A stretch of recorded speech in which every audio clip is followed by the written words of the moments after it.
So the kid that my mother hit in the head with a hammer was Jim Morrison.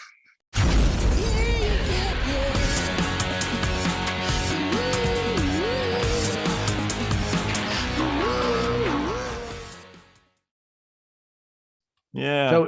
So here's the deal. Like Frank is in my normal spot when I'm doing something. So I gave him the better room because we're bros. And if there's bleed coming through, I hope there isn't, but it's pretty noisy outside. So the little thing, so apologies, but that's our setup here. No worries. You're golden. I don't hear anything. I think it's good. When I heard you say Frank, I thought you were talking about your dad. And I'm kind of like, used to have. He lives in the room. Well, he kind of does. This whole place, Ahmet and I grew up together. We can talk about this on the show, but a quick aside is that a lot of the stuff from their house is in his office. So the first time I came over here, it was kind of like walking into a slight variation of the place that, his house that we grew up at. Yeah. So in a way, Frank is here. But when I was a kid, I would go up to Ahmet's gate and I would bring the buzzer and I'd be like, "It's Frank here to say Ahmet." And they'd be like, "Yeah, all right, kid, we get it, Joker. What's your real name?" I'm like, "No, I'm Frank Meyer. Sorry." Never gets old. Yeah. Right on. So that's how you guys met, as you were buddies when you were little kids? Yeah. Well, so Frank's brother Brecken and I were in preschool together. So it started that early. So you're like family. Yeah.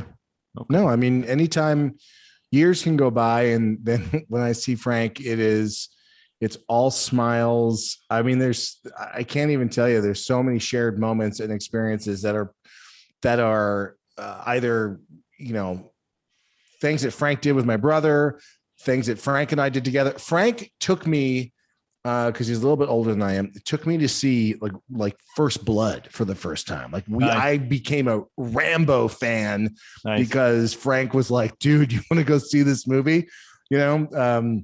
And sometimes we'll have these conversations about dumb movies, and then we'll be realizing that we both saw them, and then we kind of go like, "Oh, we probably saw that together." I mean, why else would we both have such strong memories of Metal Storm, the destruction of Jared Sin in 3D, except that we clearly both saw it together at the UA North Hollywood 6. Yeah, you're the only people in the theater. Frank texted me the other day. He's like, "What is this?" It's just a still frame. I'm like, "Oh, I know what that is. That's from Superfuzz. He's a super. He's a super." So that makes us laugh and feel good about our friendship, when I'm wondering, does anyone else like the same dumb shit that Frank and I like? Well, the answer to that is yes. Our friend Tori Mel and my brother, because the 4 people that I texted the Superfuzz clip to, all of them within 15 seconds came back with Superfuzz, of course, like all of them. Yeah. In fact, Tori came back, and this is really inside baseball. Tori came back with, "Dude, that's on my list of movies I want to remake and reboot." He was dead serious. Yeah. Well, I don't think he's wrong. Tori, if you're listening or watching, you should remake. It is on my hit list here. I had you talking about Fragglerock. Yeah. What happened, man? I like Fragglerock. Well, there's a funny story, which is, there's a song by my band, the Streetwalkin Cheetahs, and in the middle of the song where there's this drum break, and right before why the drum don't you break, say my epic band? But right before this drum break on the album version, I go down to Fragglerock. And whenever we would do that, people would always go, "Did you name check Fragglerock in that song?" And I go, "Well, yes, but there's a story behind that," which is my younger brother, Brecken, who, Ahmet and him were in the same grade. Brecken is a drummer. And when he started, he was, a little kid, but eventually he played in the very first version of the Streetwalkin Cheetahs. And he didn't really understand what a triplet was, and he didn't understand musical language to explain that. So in my attempt to explain to him how to make this break happen, I went, down a Fragglerock, da ba da ba da, and he was like, "Oh, you mean brakadakata," and that was it. So I would cue him by saying that, and then it just made us laugh so much that it not only made the song, but it made the album version of the song. So there's an actual Fragglerock reference in the very first Streetwalkin Cheetahs record. It's got to be brilliant. I can tell you how mysterious Brecken is. Do you know that I did not, and I grew up with this guy, all right? And I grew up with Frank. Do you know that I did not know that Brecken played drums until my 30s? And he was in Tom Morello's. He was in Tom Morello's band, so it's not even like he was in a fairly but he would never talk about it or anything. Oh, maybe you just didn't care, guys. That's clearly. Yeah. No, I just that's like a weird thing that never really kind of came up in our friendship. I mean, I knew that he would appreciate the drums, but I actually didn't know. I've still never heard him play or seen him play other than in videos that he's in with, in Tom Morello's band as an example. But yeah, I've always loved Fragglerock. I got involved on the feature film side years ago and tried to get that going. That was a real passion project. I was working on early development, wrote the story for a version of the film. Brought in other partners on that, and it kind of got stuck in development hell with the Weinstein Company, and I hope I don't need to explain why that might be like development hell when you're mentioning the Weinsteins. But yeah, it's still a project I love, and they're doing some cool stuff. I mean, the Henson legacy is so rad. So cool. So cool. And I looked it up. I was trying to see if your dad ever did anything with him, and I couldn't find anything. Well, my dad and Jim crossed paths for sure. But I guess familial relationship to the Hensons is really through, Lisa Henson is an extraordinary human. She, Jim's daughter, one of the kids, and there's, I don't know, it felt very, very comforting to be in her presence. She's really, really wonderful, and she took a chance on me and working on Fragglerock, which I'm super appreciative of. Yeah, but I don't know the destiny of a feature, but they're doing some pretty great stuff that I am not involved in. Around a reboot with I think with Apple, there's a new series coming out. Are they keeping the Doozers intact? Will we still have tiny little construction workers? Well, so they did a Doozers TV show that was pretty cool. I mean, I have kids, so I was stoked that there was anything new at anything from Henson ever I'm into. So when the Doozers CG show came out, it's all about, it's fun. Like, again, did I miss this? This came out. There's already a Doozer show. I can watch this now. I didn't know either. What? I love this. Yeah, you guys, I guess you just, you're not real Henson nerds. Well, or maybe they're just not marketing that particular show so well because, who else is the audience but these three nerds right here? Kids. Little kids. Oh, wait. Yeah. Oh, really? Yeah. Not immature adults? Do you think it's awkward that we haven't established like that we're already like 3 glasses in on sure on this? All right, and look at this guy cracking open a brewski. I'm hair of the dog. I'm dying. I love that we just jumped in. There wasn't even like, hey, welcome to the show. You didn't do any of that stuff at all, Joel. I wrote it. Hold on here. All right. You want to backtrack that? No, I come in late a few times. This isn't the first.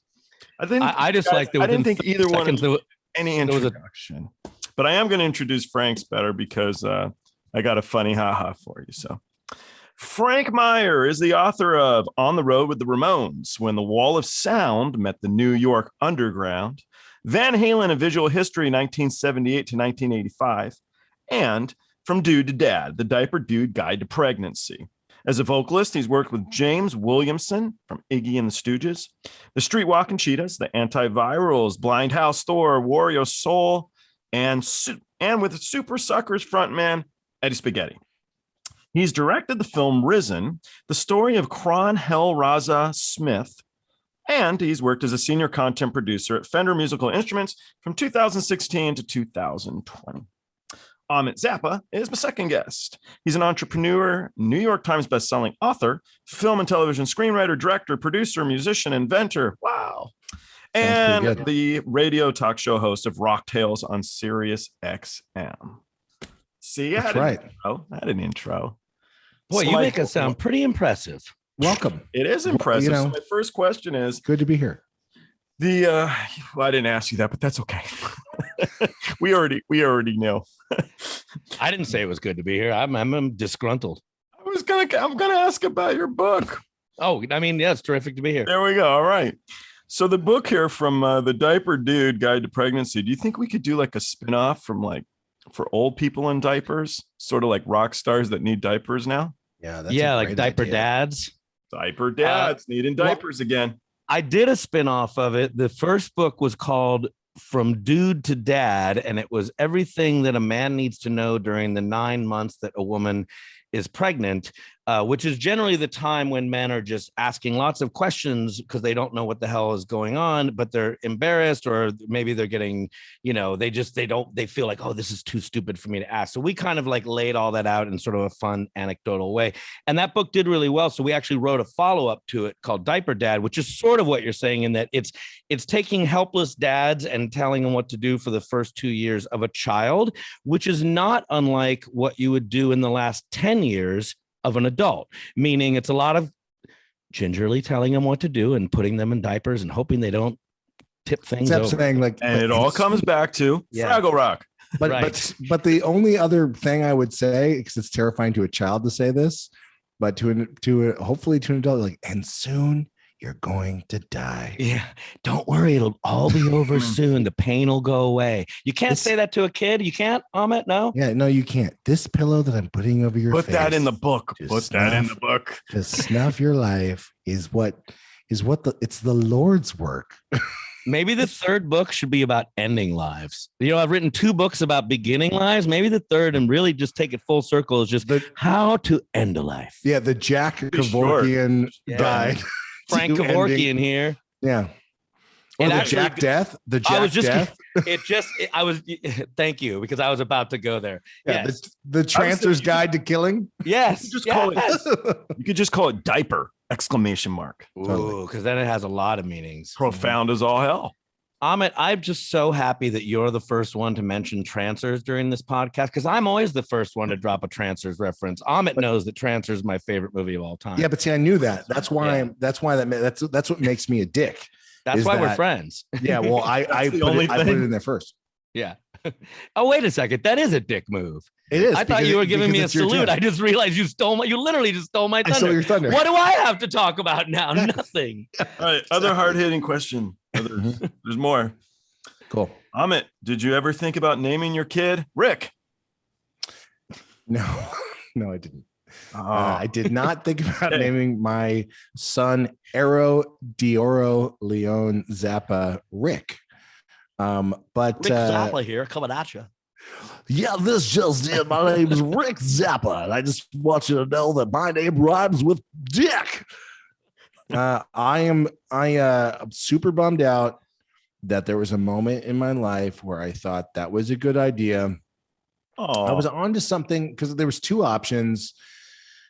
I went to my parents and my older brother, older sister, and we had a family sit down, and I informed them that changes were going to happen, and I'm adamant, and I'm serious about this, but I need some help. It's either going to be this name or that name. The first name, because I was sick and tired of people calling me Ahmet Vomit. My whole name is Ahmet Imuka Rodan Zappa, which sounds like a terrorist name. So is he Muka really from like Muka the artist?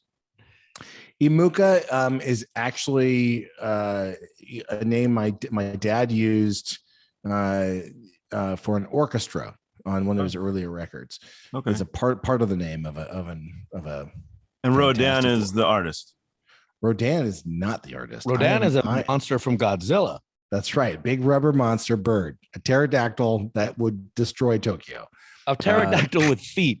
Okay. All right. But all birds have feet, Frank. The newsflash. I know, but they're not. But normal bird feet have claws. No, what do you mean normal bird feet? Book. Birds have feet, bro. Rodan has feet. We could do the flying penguin feet. Never mind. Let's not get into this whole. I'm also just noticing,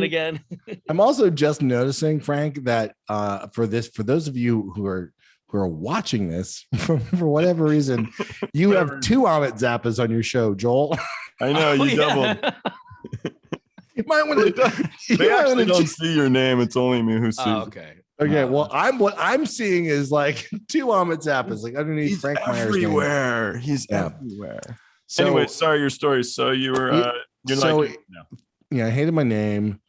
Ahmet Vomit would, I teased relentlessly about it. Just, wasn't into it.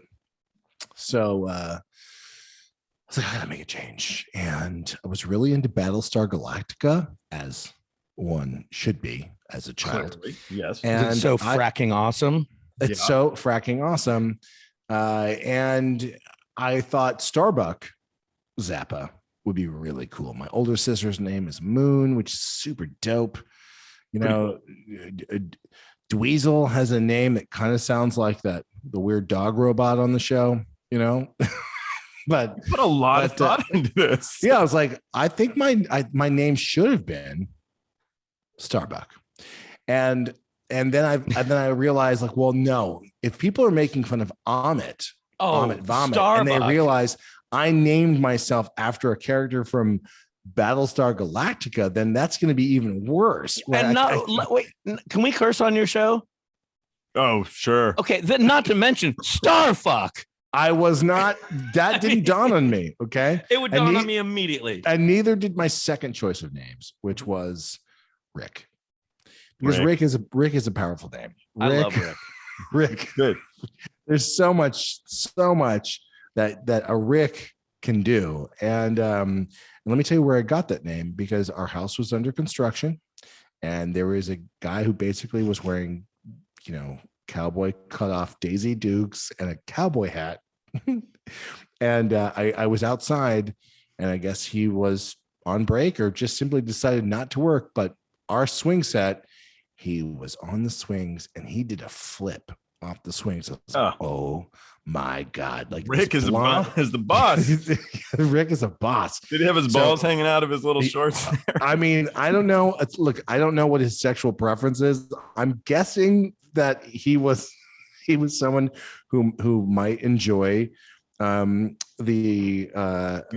enjoy having a jacuzzi with another man, the company of men, sure, and which is totally cool. But I was super into this guy, right?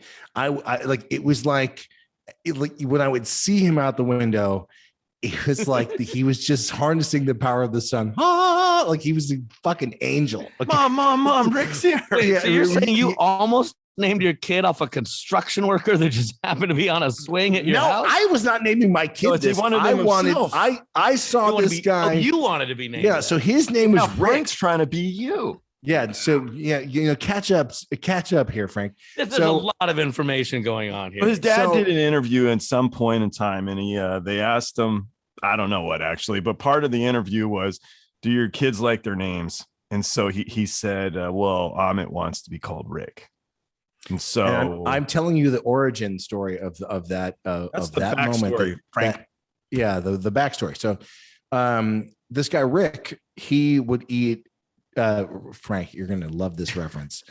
He would order chili enchiladas from All American Burger. Oh, that's nice. Do you remember those things, Frank? They were so good. So I too would order chili enchiladas from All American Burger so that I could eat them with Rick. Awesome. So I mean, I love this guy, and he's like, "What's up, little man?" He's like Wooderman from what was that? From Dazed and Confused. From Dazed and Confused, yeah. He's totally kid. He totally like Svengali. What was he working on? What was he doing to the house? Or was Rick just employed? He was building the utility muffin research kitchen. He was building. So you were very young for this. Very young. Yeah, because I mean that had to have been the 70s, right? I mean, because this is when I was early 80s. Going to elementary school. I was probably in second or third grade. So this, it was like 6 or 7. I mean, I've known Ahmet.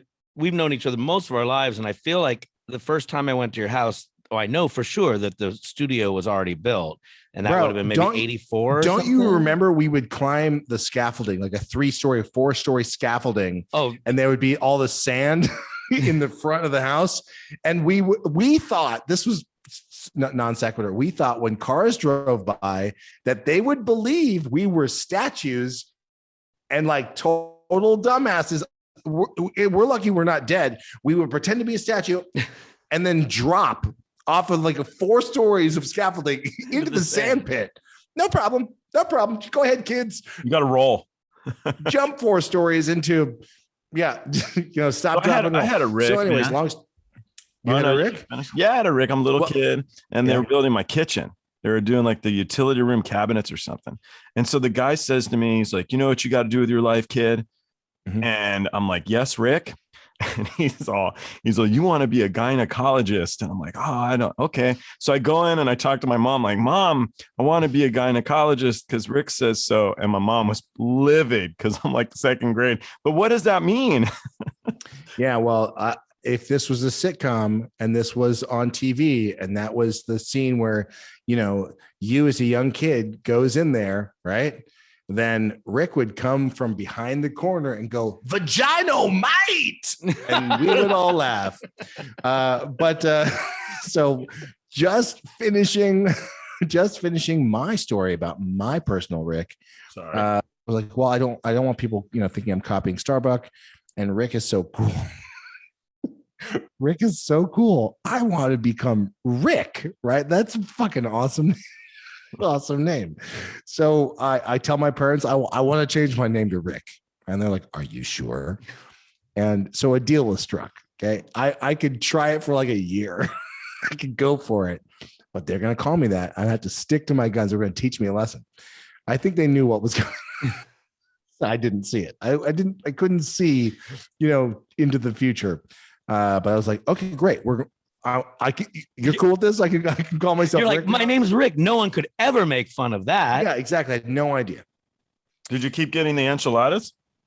Oh yeah, until All American Burger closed, which was a sad day. But I was so committed. I asked my brother to draw on my new denim mead bookbinder, which was a ritual for us in the I think for a lot of kids, in the 70s and 80s, you'd go get all your supplies. And, if you were cool in like we thought in our household, the cool thing to do was to draw, right? Yeah. Some cool new thing, like Van Halen logos.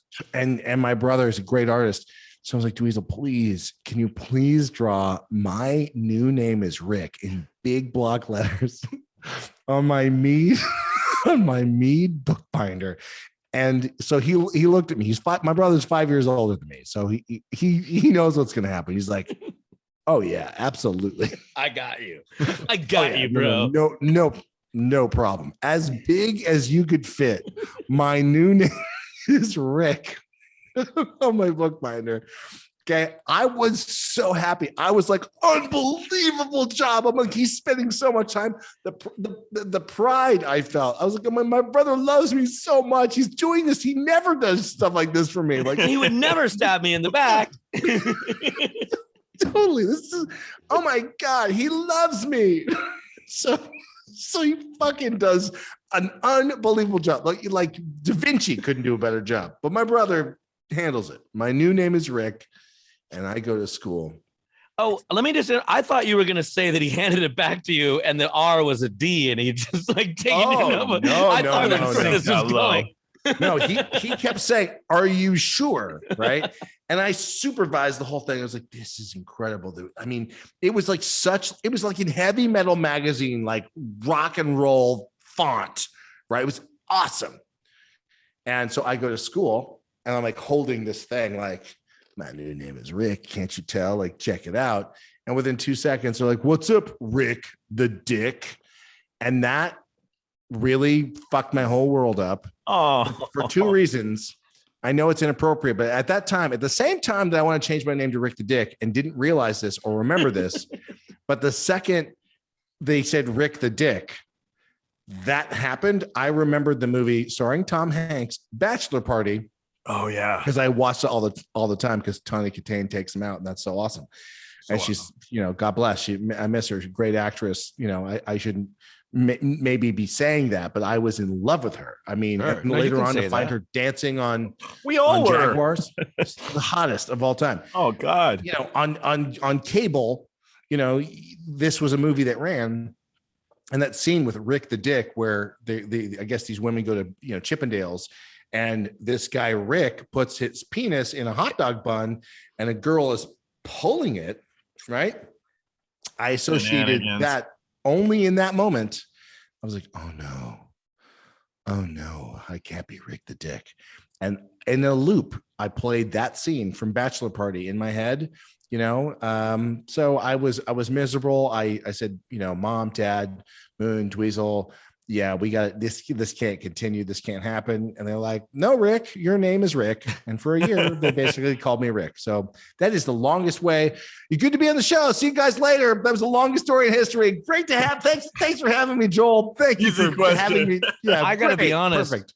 I really feel like if my little brother came up to me and said, I want you to write Rick on my notebook, I would have been like, oh, I got you. And that R would have become a D, and I just would have handed him his notebook and sent him off to school. I feel like Dweezil saved you in a way and let you, again, learn the lesson for yourself. Did your brother stick up for you in school or no way? Did my brother stick up for me in school? I think my answer would be yes, but I don't know that there was, it wasn't like I was. Yeah, I didn't get a lot of crap. We grew up in the valley. There wasn't that much heat where we went to school. There wasn't a lot of bullies at country school, and honestly, my biggest bully was my older brother. So like you know what I mean? Like he kind of had that sticking up for me. I mean, I think he actually probably did or would have. But what I mean by like my biggest bully would be like, we have stupid family squabbles, which, Ahmet, we always talk normal. We always talk about this. Dweezil had like a rocket pitching arm. Like if he hadn't gone into guitar, he probably would have become a pitcher. He was really good. He absolutely, they tried to pay him in Little League to actually play in Little League. Yeah, for real, he was scouted. He was a ridiculous athlete, and Ahmet and I, what's the word I'm looking for? Weren't, and so you were better than me for sure. Well, but between you, me, and my brother Brecken, all of us were kind of essentially shrimps, strength wise compared to Dweezil, and so we would go and we would play. It was Suicide was the game, right? Yeah, and it was essentially like kids play. Yeah, and basically the penalty if you didn't, sort of touch the wall before the ball got thrown in Suicide is that whoever, did in the butt, like you'd have to lean down, and which was fine if it was someone with normal strength. You got cut off for 1 second. Yeah, you got cut off. Sorry, but go ahead, Ahmet. So Suicide is this game that maybe it goes by other names. But you play it against a wall. You throw a racquetball or a tennis ball against it, right? And you have to, catch it. But if you drop it for whatever reason, you have to run as fast as you can and touch the wall, because if someone picks up the ball, they have the right to throw it at you. Kind of remember this. I remember this in elementary school. Which if you were like a normal kid with normal strength, like, oh, I got hit with a tennis ball, big deal. Except that his older brother had like this rocket all-star. He was the John Wick of this game. And he would like aim for like your head. You know what I mean? So like, I mean, here's the thing. It's like, all right, what do you want me to pick off right now? Do you want me to just do your earlobe? You want the elbow? Finger, elbow, whatever it is. He had pinpoint accuracy. He had the $6 Million Man laser pointer sight. Your little sister Diva told me a story about this where you also, if like there was a penalty thing where you had to just stand against the board and get beamed. I forget why you would warrant that penalty. At three times, if you get beamed 3 times, I suppose, by dropping it, right? Then it becomes the firing squad where everyone who's playing gets to throw the ball. I remember the details of this. I remember the game now, but I would have never remembered the game or the details. It's amazing. Yeah. Diva told me, I don't think I'm talking out of turn because this is a comedic story, but Diva told me that one time she was in that position and that Dweezil threw it so hard, it hit her in the head, and that her head then rebounded against the board that we were playing on. So she basically got beamed in the head, and then that force of that smashed her head into the wall. Of course, we were all boys, so we probably hysterically laughed while she. Oh yeah, but let's also talk about just what a sensei, what a total master, suicide master my brother was. So if you got the firing squad, then what you could do is figure out a way that you could position yourself, or you could try to just, take it like a man, maybe get out of the way, I suppose. Right. Yeah, I just stood there. But if you left the littlest opportunity to throw the ball, let's say, underneath your legs, to have it bounce off the floor, hit the backboard, and then into your testicles, that was going to happen. Yeah. Remember, it's bad. So we'll say, remember Smear the Blank? Remember that one? Yeah. That was a different kind of a game. That's where it was called, the game, I played it. It's a terrible name. Smear the, I think you can say it, but it's called Smear the Queer. But I know it's bad now. I don't know. But at the same time, 80s were a very homophobic time. Yeah, for sure. Yeah, seriously, when you think about it, it's horrible. But that game was, awesome. People decided to, whoever had the object, you could play it with a ball, you could play it with anything. As long as you're holding this thing, people could attack you. Teddy bears. Right? That's what it was. It was like whoever was brave enough to hold this object, and everyone could just beat you up. It's a real technical game. Real technical. Yeah, I forgot about that game. And now that you think about it, it just sounds like gang violence. Yeah, that's what it is. All right, important stuff. Important. Yeah. John Wick is still cruising. Rambo's getting old. Mm-hmm. Body count going to be, right now, Rambo's winning. Is John Wick going to take over the Rambo body count? Well, I don't know what will look up the numbers. I should have written them down. If I was more on the ball, I would have. I was trying to bring this up with Ernie C from Body Count, but the timing was just so perfect. Yeah. By the way, big shout out to Ernie C. He's a buddy of mine and an awesome dude and great guitar player. Oh, right on. Yeah, I like Ernie a lot. I bet you Rambo holds the title, but just because he holds the title right now. I know. But he might be going down, dude, because I think John Wick's here to stay. He might get a couple more movies. Did you guys see that last Rambo movie from about 8 years ago? It's just called John Rambo. I think it actually came out as Rambo, but it's sort of just known as John Rambo. Yeah. It's not the one. It's not the super conservative, like, let's kill all the people at the border one he released a few years ago, which was not so, it was very off-putting to me. I didn't see the last two. The last Rambo is, in my personal opinion, awful, because mainly it's got a big political agenda and it's really all about, like, let's kill people at the border. So I was not very on board with that message. That being said, the one before that he made about 10 years ago, which was essentially called John Rambo, that movie is a return to First Blood. It has none of that like rah America stuff. He's not shirtless. He's not, none of that stuff. It is a hardcore action movie. And in that movie, if you guys haven't seen it, that movie, I feel like he kills more people in that movie than all the other Rambo movies combined. That movie, there's what I like to call meat grenades, which is he throws a grenade into a bunch of motherfuckers and it explodes, and then they just have meat rain down in the scene. I'd never seen that before. Yeah. There's raining of human body parts in meat in quality quality cinema. It's the greatest war movie I've ever seen outside of Troma's War. Yeah, which is a solid movie. Yeah. Isn't that what's the Troma movie that's like, isn't everything in a dystopian future? Class of Nukem High? Is that what you're thinking of? That's a dystopian punk rocky future. And who made Frank, sorry to take over your show for a second, Joel. Who made someone's got to do it properly.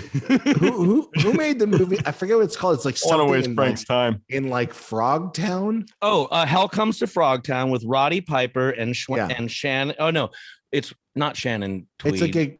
It's like some that's girl. Amazon. That's Amazon Women in the Avocado Sports Jungles Illustrated person, right? Yeah, it's like a Playmate and Roddy Piper, and it's called Hell Comes to Frogtown, and it's quite good. How could it be bad? Because it's like weird special effects and stuff. Very like, a lot of there's Frogmen. Yeah. That's what I'm thinking about doing next is bringing on porn chicks or porn stars and having them rate beer from brewmakers and have the brewmaker guy just sit there and listen to it. I like it. Okay. I think there's probably an audience for that in Germany, and other places. I'll just throw one more out as long as you brought up Frogtown. Ahmet, is I watched recently, for the first time in years. Amazon Women in the Avocado Jungles of Death, which stars a young Bill Maher and Shannon Tweed. I have never heard of that movie or seen that movie. It's phenomenal, and it's better than Frogtown, actually. Is it better than Sorority Sisters and the Slimeball Bolorama? Good, or? It's better. Not as much boobies, but it's really solid. No, because Uncle Impy in Slimeball Bolorama he's a comedic genius. I have that on DVD and Blu-ray, my friend. As do I think I have it on Laserdisc, bro. Ooh. I have Laser Blast on Laserdisc. I used to collect the. Sorry, Joel. We could go on. This is all day. Sorry. Laserdiscs don't sell for shit anymore, man. It's unless they're the Japanese ones. Joel, are you in LA? Are you an LA native? Where are you? I was born in England, raised in the Valley. I live in Tarzana now. Raised in the Valley. So how long have you been in LA though? Since I was 3 years old. Okay, dude. So did you go to like the Fango conventions like we would go to and like collect like horror movie shit or no? You weren't. No, my parents wouldn't take us out. Actually, as a kid, we would go to like American Indian tribal stuff, like super cultural type things. I don't know what happened. That is the exact opposite of what Ahmet and I were doing as kids. They put you in a yurt. They would. Like, isn't this nice? Like, this is great. Hey, a funny, quick little Fangoria Fest anecdote is my brother and I, our stepdad was an entertainment lawyer and he represented all sorts of people in show business. And at one point he was representing Eazy-E during, I think, when him and Dr. Dre were charged with throwing journalist Dee Barnes down a flight of stairs. And so Brecken and I went to Fangoria Fest, and lo and behold, there's Eazy-E with his entourage. And we were like, oh my God, it's Eazy-E. And we thought, we have an in. Our dad's representing him. Like, we could go up to him and we have something legitimate to say. Now, this time my brother had already been in like Nightmare on Elm Street and a bunch of movies and stuff, but like we were like, Eazy-E's not going to care about any of that. So we just went up to him and we're like, hello, Mr. E. I'm Frank, and this is my brother Brecken. And our dad, Robert Dudnick, is your attorney. So we thought we'd say hi. And he looked at us totally serious, and he goes, I got a lot of attorneys, kids. You got to narrow it down. No idea. That's interesting. Giving him a beer or giving him a joint, then he would have been your buddy. I feel like what he was really saying is like, white Jewish attorney representing me at this moment, you got to be more specific. Named Bob. Like, I don't know who the fuck you're talking about. Yeah. That's great. Excuse me, Mr. E. Excuse me, Mr. E, sir. Did you ever meet Tom Jones, Ahmet? Oh, yeah. That's cool. Oh, fuck yeah, I did. For real? Love that guy. Oh, yeah. He he actually came to the house, with the Chieftains. Very friendly with. Oh, yeah, dude. Great. But Tom, still to this day, one of my all-time favorite male vocalists, a powerhouse. If you go back in any archival footage of him and him as a performer, him as a TV personality, his energy, his ability to dance and sing, he's super crazy awesome. But I think his connection to local heritage music, just the fact he likes the Chieftains and some of these kind of classic songs that are more, I guess, I forget where he's from, like Welsh or Scottish, he's Welsh. Or some of these. If I can joke, what was the connection? Did he end up there because he and Frank had a connection, or was it through the Chieftains? Like, how did they all end up there at the house? I don't have a good answer for you, other than this could totally be totally wrong because I'm terrible with times and dates. But my mother knew Tom from back in the day, before I think she was even with Frank. I think they were hanging out, and there's, I don't think they dated or anything like that, but maybe that could have happened. But I do know that there was something that went down in a hotel room, and my mother was like, locked herself in the bathroom, was like, I gotta get out of here. So I don't know those exact details. but so later on, it was interesting to have, everyone hanging out at the house. Now, I'm also inebriated from having a lot of booze, so this could also maybe didn't happen at all. Okay, so that's also likely. So I will say, what I'm saying in your defense, Ahmet, that the Zappa house back then certainly was always sort of full of like a cavalcade of people that you just wouldn't even expect to be at, like there would be sort of like there'd be some actors and some rock stars and some music executive people and some theater people and some producers, not necessarily all the time, but it wouldn't be unusual to walk into sort of like the kitchen filled with a bunch of random, sort of celebrities or personalities or whatever. But at that time, it wasn't unusual. And in that context, they were all sort of family friends. So if I would walk in the room and there'd be like Mindy Cohn from Facts of Life standing next to Amir Derak from Rough Cut, standing next to Stephen Piercy, and then Frank would be there holding court with Rutger Hauer or something. Yeah, and like, and maybe like a politician, maybe, you know what I mean? Like, and they'd all be sort of just in the kitchen chit-chatting, and it might seem like this very bizarre collection of folks, but it didn't at the moment because they were all friends with Gail or Frank or someone. So this is what I'm unsure of, and I want to say that Tom was there. That's my like honest answer, but let me kind of like roadmap it to why I think this. So been a fan.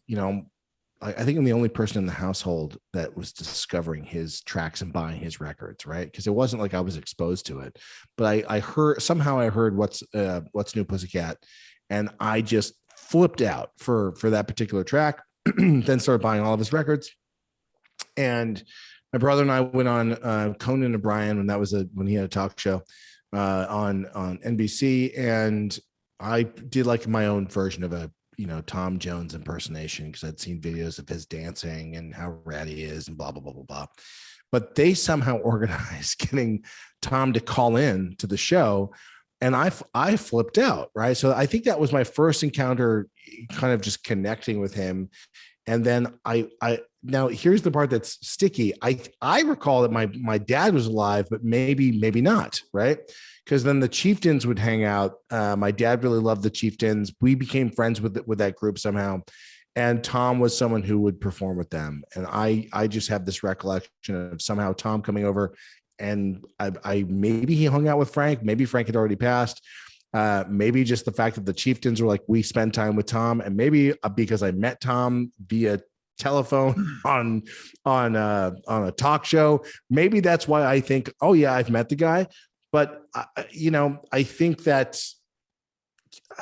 think he came over with his son, who's his manager, and I think he did. I just remember him being in the basement.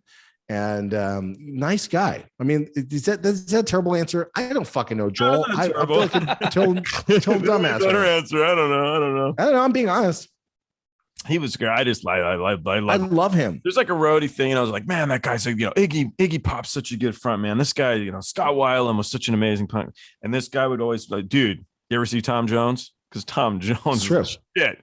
And it's true. If you go to see Tom Jones, he's the shit.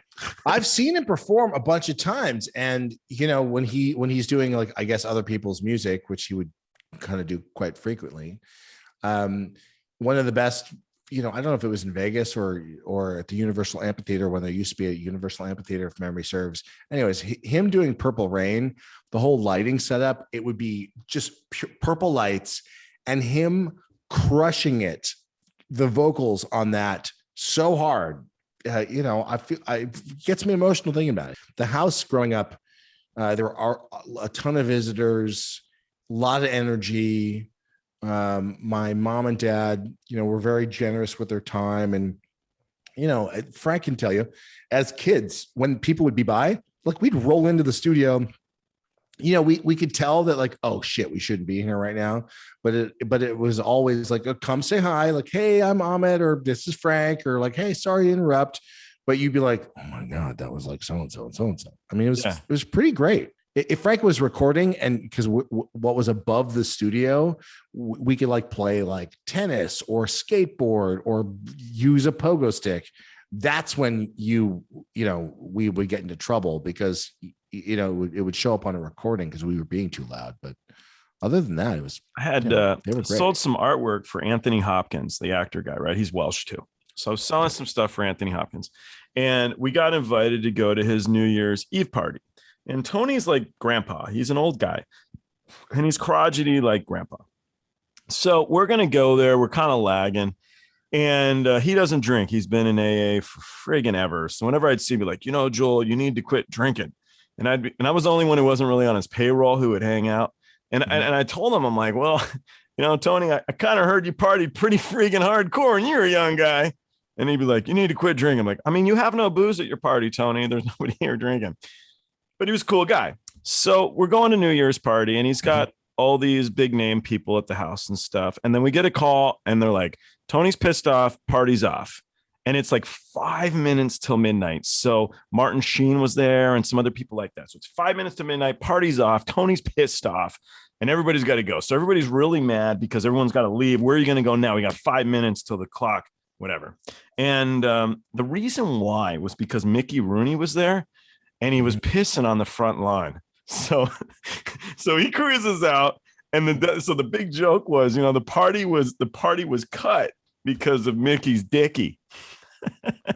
You invite Mickey Rooney to Mickey Rooney to a goddamn party. Yeah, you invite Mickey Rooney, it's gonna go crazy. I mean, anyone who has spent any time in Passamaquoddy can't be invited to a party. Anyone get the Pete's Dragon reference? Yeah. I sure did. I will say that their household was like a really fun sort of creative place in that all the kids were very creative, and obviously Frank was very creative, but it wasn't just that like of course there was a recording studio in the house, and like Ahmet said, like Frank, unless there was maybe a tense moment or something, like the kids were always welcome down there.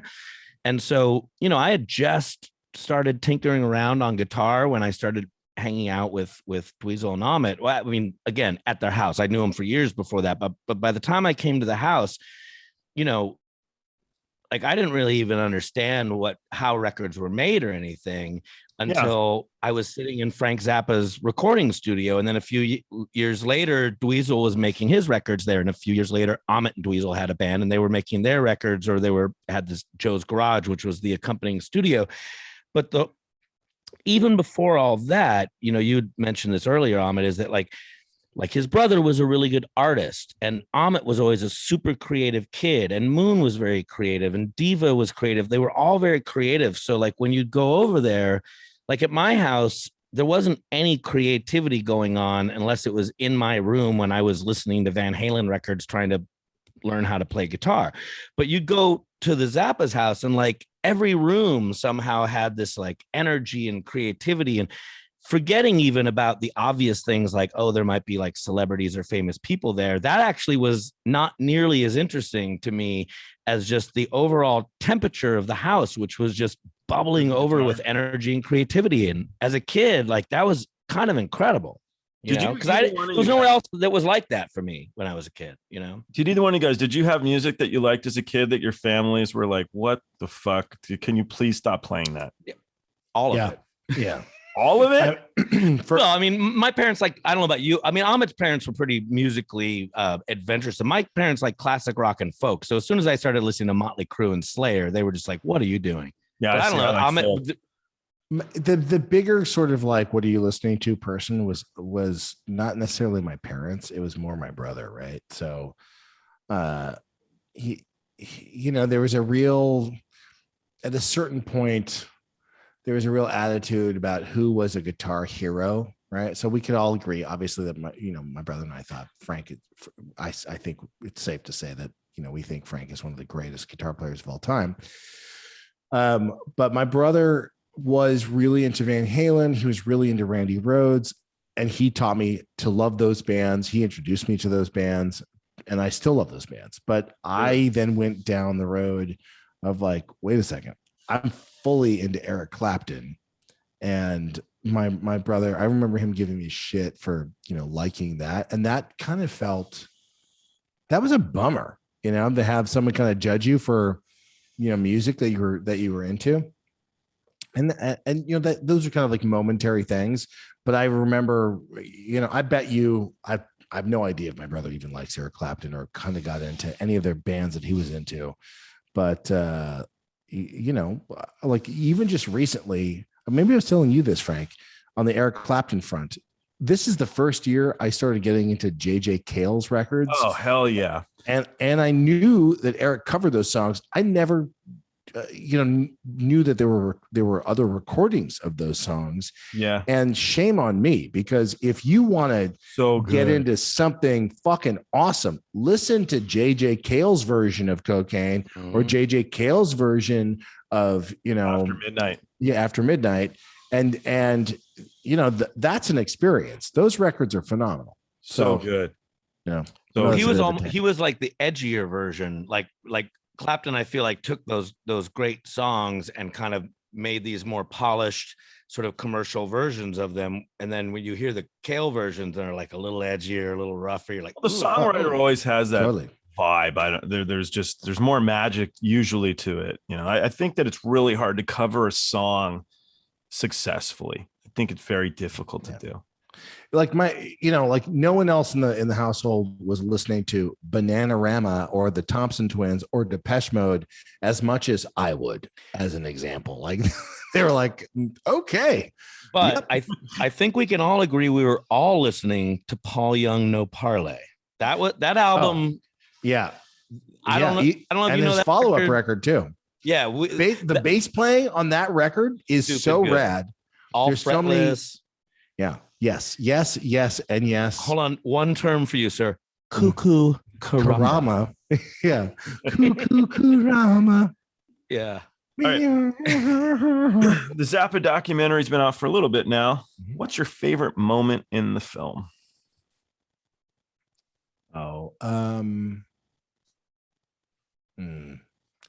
My favorite moment in the film. This is going to sound like a weird answer because I hadn't seen it and it still grabs me to this day. I've seen the movie a bunch of times. So, through the process, so much archival footage was preserved thanks to the fan base, which I'm internally, grateful for, in support of making the film. But, when my dad was pushed off the stage at the Rainbow, and because he was attacked by a fucking crazy fan, that moment with Frank recovering, it's like twofold. One, that's so scary, it makes me have these intense feelings, but there's this brief moment which makes me want to cry because Frank is in so much pain in the recovery and he's hobbling, but there's this one moment where Frank is trying to cross the street and my mother is so protective and she holds her hand out to kind of like stop him from moving because cars are coming by.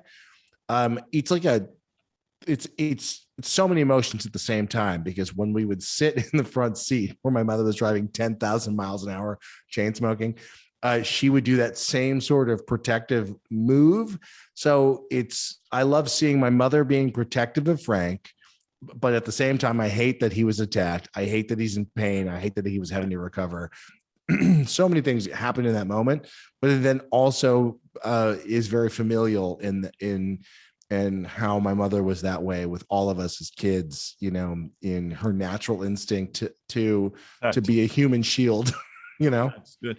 Yeah. My father passed away young too. And it's weird. I'll sit at a table and I'll just put my hands on the table and I'll look at my knuckles and I'll be like, oh God, I have the same hands as my dad, which I don't. My dad was a car mechanic. So he had big man hands. I got these little writer guy. So what is that thing that makes you think that there's similarities there? How do you connect that?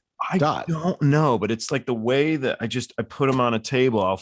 Maybe it's the way that he would put him on the table when he put his fork and knife down. But it's not the way you're masturbating, right? That's not when you think that they're your dad's hands. Just making sure. Just want to clarify that, right? Thanks for clarifying that. I masturbate so much. I will just say, because I'm a big Frank Zappa fan, and I really, really loved the movie and thought. Thanks for trying to save the moment here. I appreciate it. You got it. I'm trying to pull you guys out of the child masturbation. Yeah. That's road you're going. Bad form. Bad. But I really love when Ruth Underwood is performing with Joe Travers doing the Black Pages, because there's this moment they have when she's incredible. She's maybe my favorite sort of person to watch in that movie besides your dad, because she's just so emotional, and she obviously had this great relationship with him, but she's also very in reverence of him. And sort of like Gail in that moment, like she's very sort of protective of like when she talks to him, she's very sort of feels like she's family. But there's that moment when they finish that impossible piece of music, and her and Joe have this shared moment of relief, like, oh my God, we didn't fuck it up. That's so beautiful, sort of as just to watch. But I also love, there's a brief moment in that movie of Super 8 footage, I think it is, of you and the kids, maybe you and Moon or something, or you and Diva, like running around the kitchen table in the old version of the house. It's one of the only scenes of the kids in the whole movie. And you have some line, you're drawing something, and like Gail asks you something off camera. You know the scene I'm talking about? Yeah. I'm playing. Yeah. I'm playing a Bruce Lee video game on an IBM computer or Tapper or something off of a floppy disk. Right. And so I would sit there often and try to play these games. And I think my parents are saying, hey, why don't you basically what you were saying earlier, be creative, do something other than playing that game. And I kind of move over from the computer, and there were all these bricks of clay. So is that the moment that you're talking about? Yeah, that is. And I'm like, what do you want me to make? And then say they said something like build something. So that, as an example, my parents I was always interested in claymation because of The Amazing Mr. Bickford, a movie that my dad collaborated on with Bruce Bickford, who recently passed. It's extraordinary. Mm-hmm. So because I showed an interest, as an example, in claymation, my parents were like, sure, we'll get you a bunch of clay. And I used to sit and sculpt and I haven't done that in a while, but it's good to do. Yeah. So that's an example of my parents feeding our imagination. And instead of, and I think maybe what Frank was alluding to earlier, there might be something where, okay, we're making bracelets, or we're making clothes, or it became like, hey guys, we bought all these supplies. You want to come over and play in the sandbox? That was the usual. And I recognized that as a kid growing up, that, and I see this as a father myself. Yeah. It's as much as an experience that we can give people, because it costs money to kind of get all those supplies. And I think a lot of parents maybe don't do that. And that was something that was, it's instilled in me, and we tried to do that even with our own kids. But also it's a pretty good babysitter, giving an activity that can be done around a table actually allows you to kind of step away, because that might be a couple of hours that your kids can be focused on something for quiet time or whatever. But, I kind of think about that as a parent myself now of that was a survival mechanism for my mother. Cause we have nannies, right? Like when I grew up, my mother, I didn't have nanny, like maybe Pamela DeBar was around for Moon and Dweezil. Not so much me. I don't remember that so much, but there was 4 kids in the house. And then it was Moon and Dweezil and all of us as a, kind of, hanging out, I think. And then Diva came along. But really it was my mom who ran the business, took care of us. My dad didn't drive, so, if she could create activities and have the more the merrier. And I realized this in my own household. I don't know if you experienced this too as a father, Frank, but the more kids, it's almost easier to have, 10 people in the house because they entertain themselves. Yeah, exactly. Yeah. Well, and also one thing with Ahmet's mom is she really, like he said, she ran the business. She kind of ran Frank. She ran all the kids. but she also like she did the grocery shopping. Like she didn't farm that out to a bunch of assistants. Like I remember a lot of memories of going to the grocery store with your mom or you or your mom and your brother, and you know, her sort of sending us around the store with tasks, and Gail, because she had so many people to feed, we would walk out of there with 3 grocery carts full of food. I think that's why she would bring but here's what's fucking bananas. Look, I have a Tahoe, right? And I'll go to the supermarket with 2 cartons or whatever they're called, carts of groceries. And I get the look from people like, wow, you having a party? I'm like, nope. No, I just don't know how to cook for 4 people in the house. Like I always cook like there's 30 people because I'm so used to visually seeing giant pot, make a giant pot of chili. And it's nuts as an example. Anywho, but we never had a big truck. So Gail would take a couple of us. Yeah. She had the Beamer, she had the Rolls, right? So you would be in the car like laying groceries. It was fucking insane. And the worst part about it is that the house was it was this compound. So when you brought home the groceries, it wasn't like easy to bring them into the kitchen. It was like fucking hiking up a mountain, windy staircase. And it took like an hour to unload the car to get, it was fucking nuts. I hated that. Yeah. What do you think made your parents so creative? Was your grandparents creative people? Were they kind of the same as hopefully what you're saying too, is telling them, hey, try this and try that, build this, play this? I don't really know because I don't have memories of my, on my mom's side.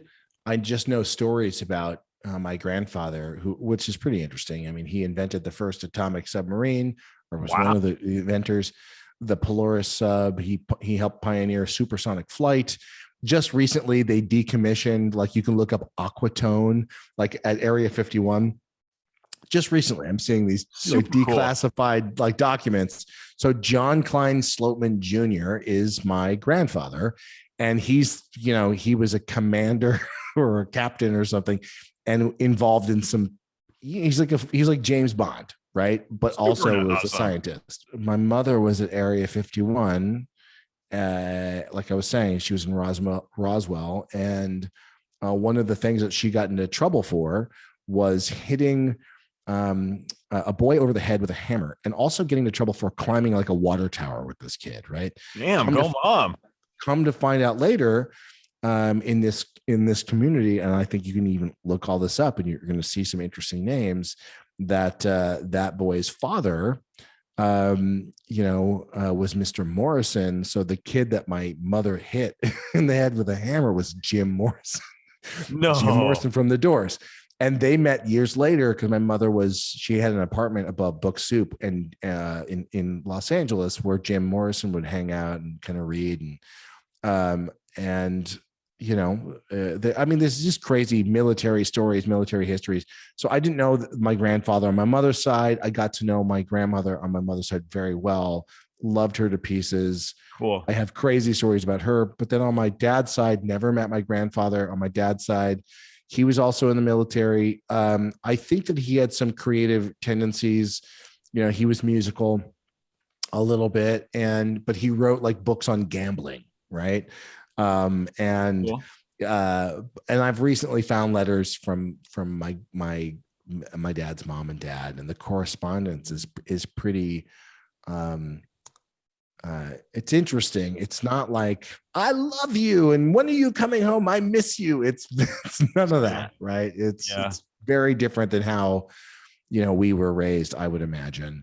And on my father's side, his mother, I just remember that always being really challenging to see her, and I really loved her because she was my grandmother. Yeah, but she wasn't a very talkative person. But she loved to give us Entenmann's, anything. Is this Tutu you're talking about? No, Tutu's on my mom's side. We call her Tutu. Her name is Laura.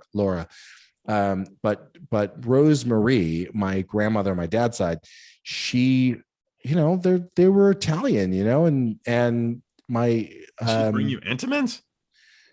Well, like, so where Frank and I, we went to country school, the preschool where earlier in today's interview, where we're talking about that was right around the corner. I could walk from my preschool to my grandmother's house, which I would do actually quite often. That's cool. And, so I would go over there, and she didn't really talk all that much, and she didn't really hang out with me or play with me or any of those kinds of things, but she would give me some like Nutter Butters or some Entenmann's. And that was like kind of a big deal. I'd be stoked to get some sugar. Nutter Butters are great. Yeah. But it wasn't like, come sit on my lap, or like there were no tickles, or it was pretty, like, okay, I'm a little kid and I can't wait for my mom to come get me because, nothing's happening over here. Was your mom friendly with Jim Morrison? Yeah. That's neat. I think. I don't know. I think he was kind of a dick from all accounts, but he's cool. That's neat. All right. I got to spend time with his family and tell them that story about how my mom, hit him over the head with a hammer, and that was pretty fun. That'd be really fun. Good group of people. That's cool. Everybody loves Jim Morrison. Frank, so your book here, the Ramones book with Mr. Monty Melnick. What's your favorite part of the book? Because everybody loves a good Ramones. Monty has so many great Ramones stories. And for those that don't know, Monty was their tour manager, and the Ramones had sort of an unusual thing in that for the entire 26 years or so that the band was a functioning touring band, they had one tour manager from gig one to the last gig. I think he missed 2 or 3 along the way when he was sick or something, but so one guy essentially saw nearly every gig they ever did. So he's got an unusual perspective on the band. I think my favorite story is he was on the road with them, and they all got off at like a convenience store, a gas station or something. And the whole band is in there, and they all have their matching leather jackets and their matching pants. And, they all, like, Joey's kind of tall and hulked over and sort of, mongoloid looking. And yeah, I mean, amazing. But like the Ramones didn't necessarily look like rock stars. They look kind of like weirdos. And all I know, Monty tells this story where an old lady walked up to him because she sort of saw the 4 Ramones, milling about the convenience store. And she came to him and she goes, "It is so nice. You take these challenged young men and you give them a life. You take them out, you take them in." She thought they were all, mentally diminished, shall we say. So I just love the fact that, like, to the layman, they just look like a group of like short bus riders. But I think the most interesting thing to me about the Ramones is that, and a lot of folks don't necessarily know this, is that Johnny and Joey were both in love with the same woman. And she started off as Joey's girlfriend, but Johnny ended up essentially stealing her from Joey and ended up marrying her and spending the rest of his life with the love of his life, Linda Ramone. And, that was his wife for the rest of his life until he passed away. But that was also the love of Joey's life.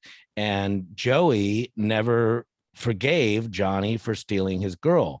And so somewhere around the time of the filming of Rock and Roll High School and the making of the album End of the Century with Phil Spector, which was already a sort of a tumultuous time in the band's history because, they were working with Phil Spector and we all know what kind of personality he had. But also Joey and Johnny were having this friction over Linda, and Johnny essentially won. And Joey never forgave him. And for the entire rest of the band's history, which went on for another 15 odd years, they barely spoke. Wow. And when you think about, a band like the Ramones, this wasn't a band where they rode on separate tour buses. They were in a van. And this wasn't a band where you could afford to I'll be in this dressing room while this guy's in this dressing room and we'll just meet on stage and pretend like we love each other. Like, these guys never really made it in the sense that, we think of big bands of their level making it when they were functioning. They got really big later after they'd all broken up and the band had died. I mean, the band broken up and the guys had passed away. Then they started making money. But when they were doing all that hard touring that you think of the Ramones as that hard touring rock band in the 80s, the 90s, those guys didn't talk. They would talk. They would talk in the sense that they would talk business. If they had to write a record, they'd get through the whatever process they needed together or with other writers.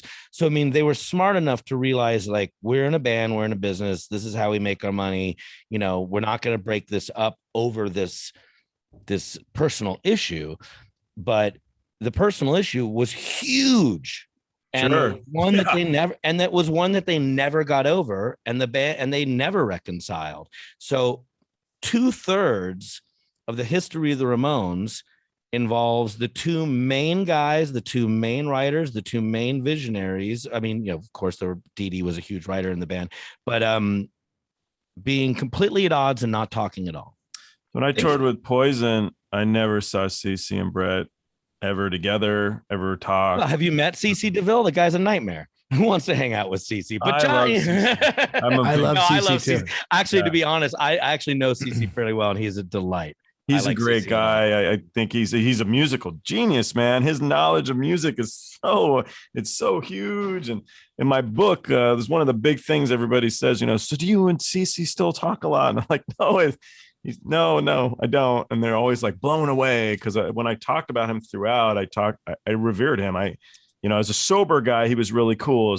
As a mess up, I never knew him. So I'll tell you a funny story, and this involves your brother Ahmet, which is he never liked CeCe's playing. No, I know he didn't. But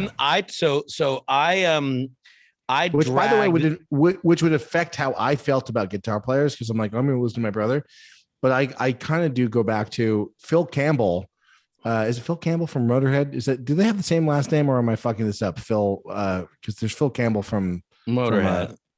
Phil, but it's also Phil Campbell from Def Leppard. Do they have the same last name? No, Phil Collin from Def Leppard. You're right. Phil Campbell from Dio, who is now in Def Leppard. Yes, you're right. I never thought about that.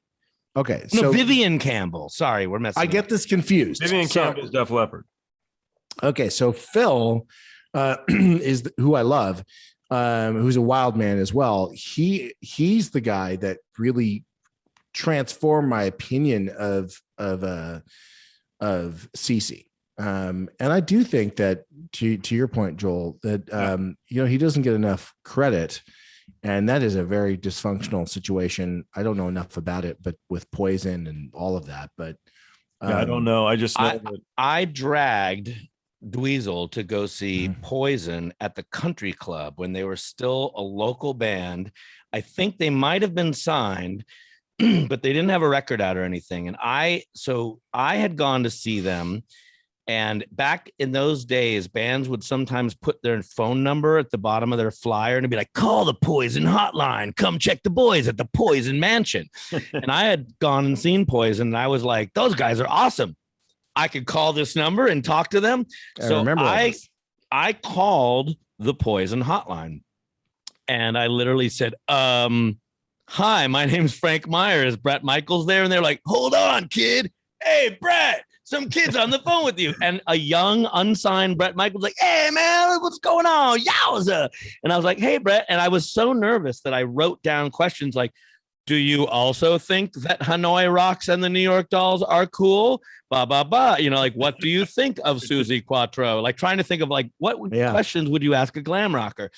And so Brett said to me, hey, man, are you coming to see our next show at the Country Club? And I went, yeah, of course I am. And he goes, tell you what, you come early, meet me in the parking lot, 4:00. You're going to become a roadie. So I went at 4:00, and the Poison van pulled up. He handed me a tom-tom, said, walk through that door. I walked through the door. The lady handed me an all-access pass, and he goes, cool, you're done for the night. Have fun. And he just let me hang out and watch Poison play. So I was totally blown away, thought they were incredible. I go running over to the Zappa compound, and I go, Dweezil, have I got the band for you? You're going to love these guys. You can see where this is going. You're going to love this guitar player. Now, I, of course, loved the New York Dolls and Suzi Quatro and all this glam rock stuff. Dweezil was more into Dokken and Rat, and so he wasn't into sort of the like simplicity, punk rockiness of some of that glam rock stuff that I was feeling at the time. So now here's the other thing. I didn't realize that when a flyer said doors at 8, that the headliner was probably not on till midnight. So I told Dweezil, I gotta go take you to see this band Poison. They're so great. Bam Magazine says that the show starts at 8, so we should probably get there at, I don't know, 7:30. Yeah. And Dweezil, just taking my word for it, was like, okay, I guess. So I couldn't even drive yet. He drove us to the country club. So he's driving in his Beamer. Blue Beamer that he bought. Yep. And by the way, it's still daylight. It is 6 hours before Poison went in the city. We show up empty. The band's barely even there. But again, I didn't know any better. I made us stay, and we got a VIP table, and we sat there for 4 opening bands. Wow. And Dweezil was just famous enough to be totally annoyed with all the people coming up. Oh, hey man, you Dweezil Zappa from MTV? He's like, yeah. What are you doing here? My fucking friend Frank dragged me here 5 hours before a band I've never heard of is playing. And then they finally went on at midnight, and we were just so beaten down by shitty opening bands at that point. They went 3 songs and he just started, he's like, can we go now? Are we done? Really? This is awful. but I remember some, like after that, right, some feelings, but then I remember Brett coming to the house and hanging out. I was the one. I introduced Brett to Moon.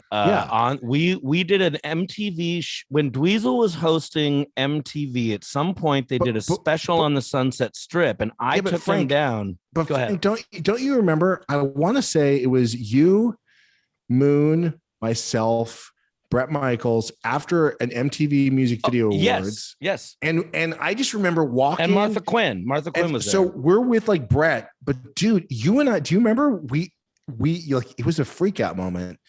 We met, why am I blanking on this? This is embarrassing. Well, I remember meeting a very young Axl Rose and Slash at that show, who were so young and unsigned. They were stealing bread from the craft services table and stuffing it in their leather jackets to go home and eat dinner later. Well, that's what I remember. That happened, but also, why can't I remember the lead singer's name from Metallica? It's embarrassing. Oh, James Hetfield. James. And so we were with the lead singer from Poison, who I was really concerned because I don't know, he had to take like insulin medicine unless he was heavily diabetic. Yes. Yeah. So like at that moment, like I was like, what does that even mean? I was concerned. I had all these feelings. There's James. He's drinking a beer. I'm like, holy bananas. And we had like free reign of Universal Studios Hollywood walking around for some after party. Do you remember that, Frank? I totally remember that.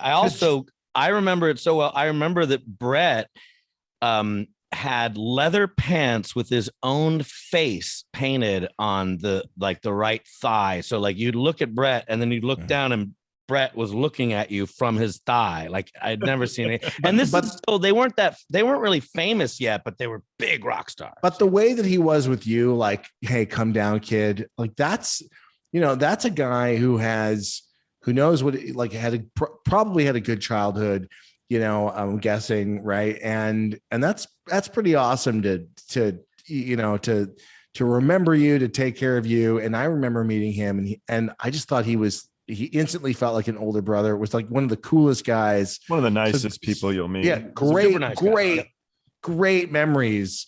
And not like a ego or anything. And not at all. I mean, from when I worked from, like, not at all. Just and really also nice, dude. Years after that, there was a club in the Valley. In fact, I specifically remember you and Dweezil coming to see my dopey glam band at the time.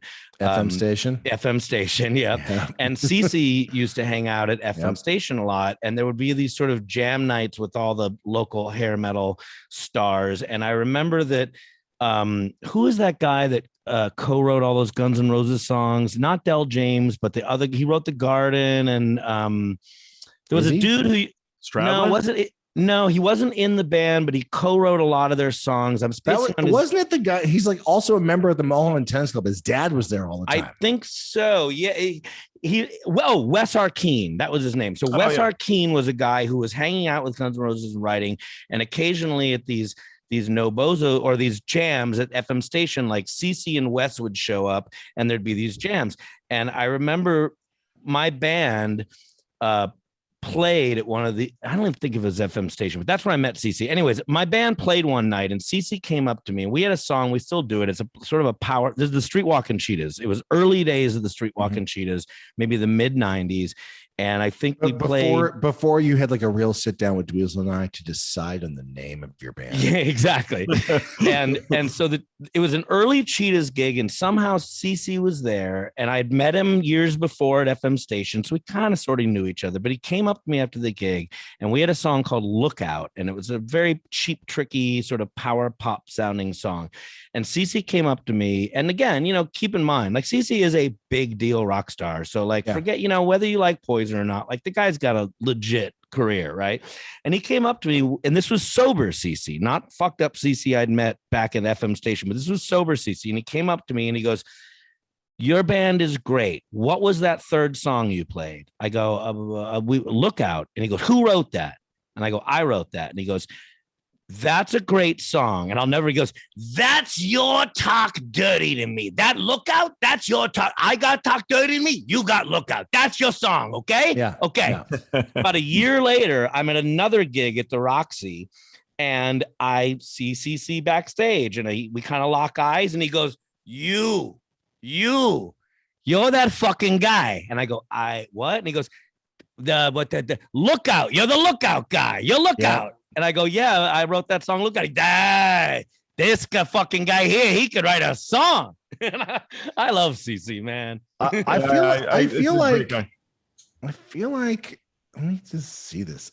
I feel like I have his number in my phone. Let's get him on the line. I have it here.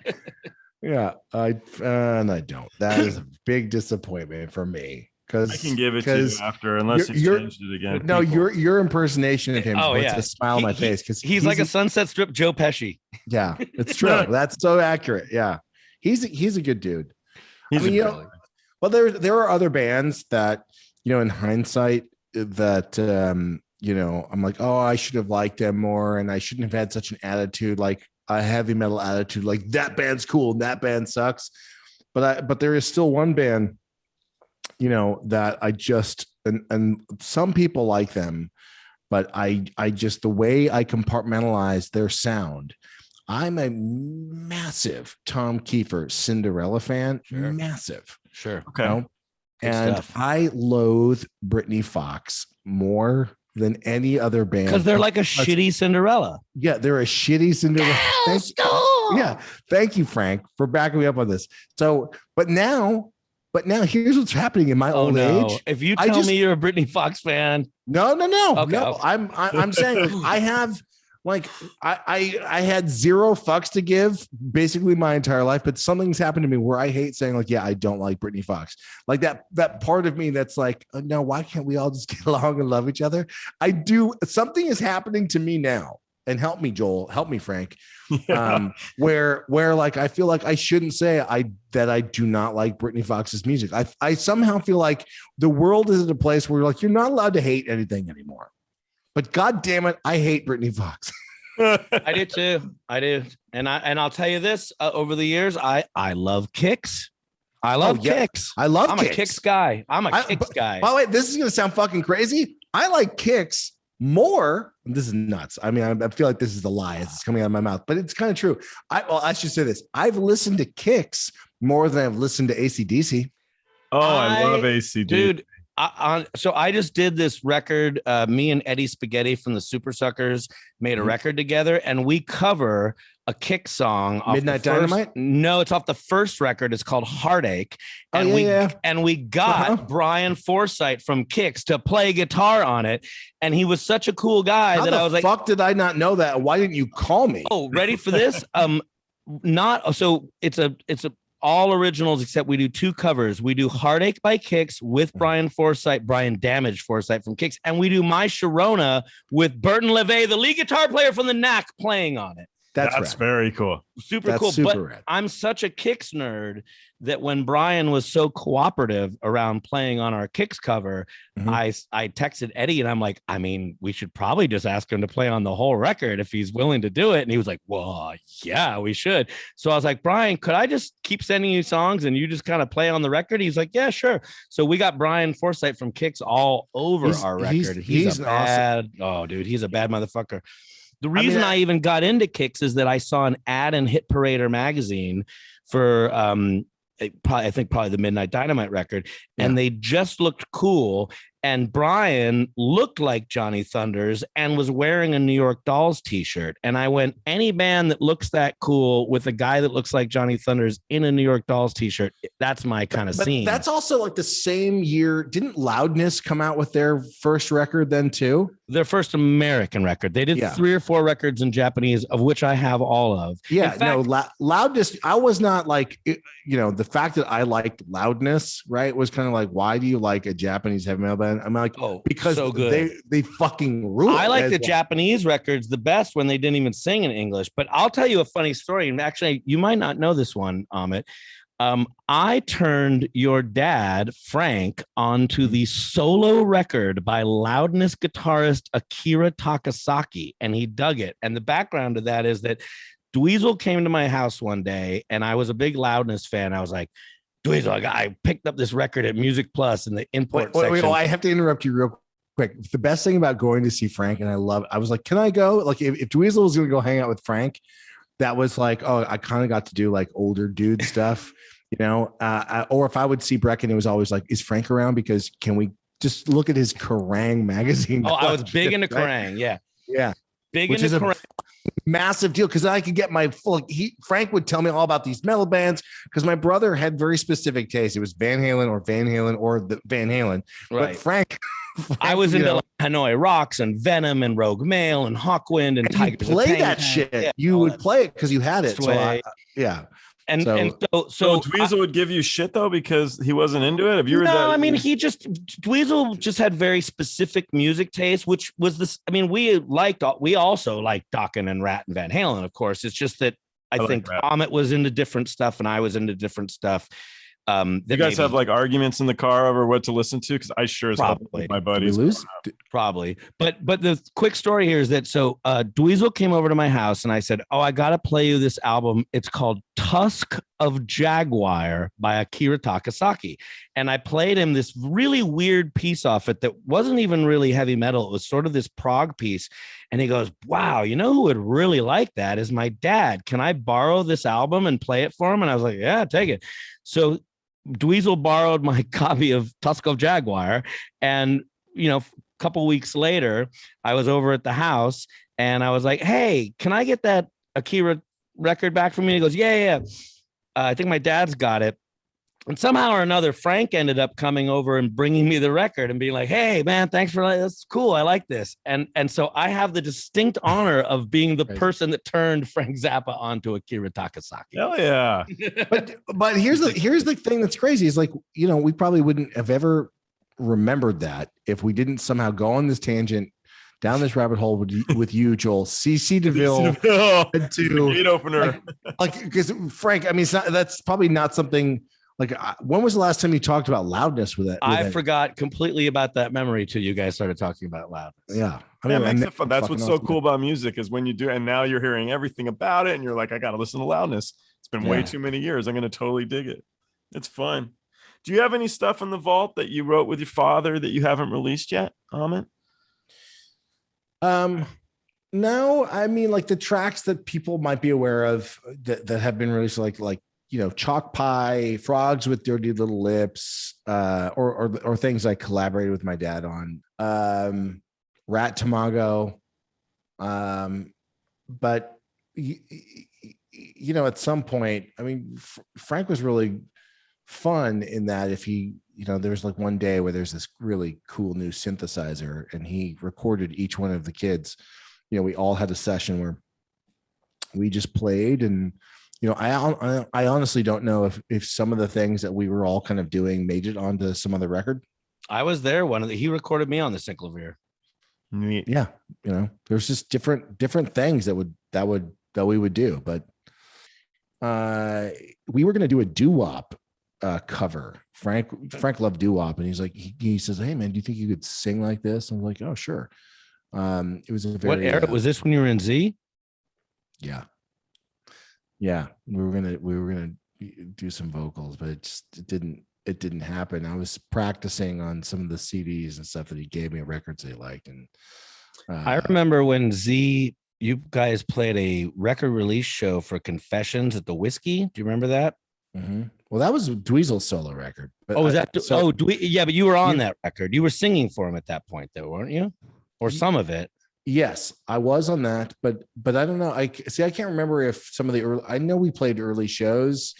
I remember seeing Dweezil. It wasn't for Music for Pets or no. Horn? This was when I remember that Dweezil did a show for Confessions at the Whiskey, but you were on that record, and I feel like at that show, at least my memory is that you sang most of it, or at least chunks of it.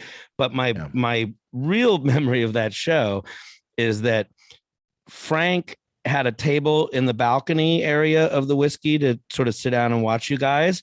And so Frank and Gail were there to see you guys, but Gail, as always, was sort of running around and doing a million things. And Frank just sort of sat at this table to watch the show. And somehow Gail sat my mom at the table with your dad. And despite the fact that we've all been friends for all these years, I don't know that my mom and your dad had ever spent more than 2 seconds together besides like picking each other up at baseball games.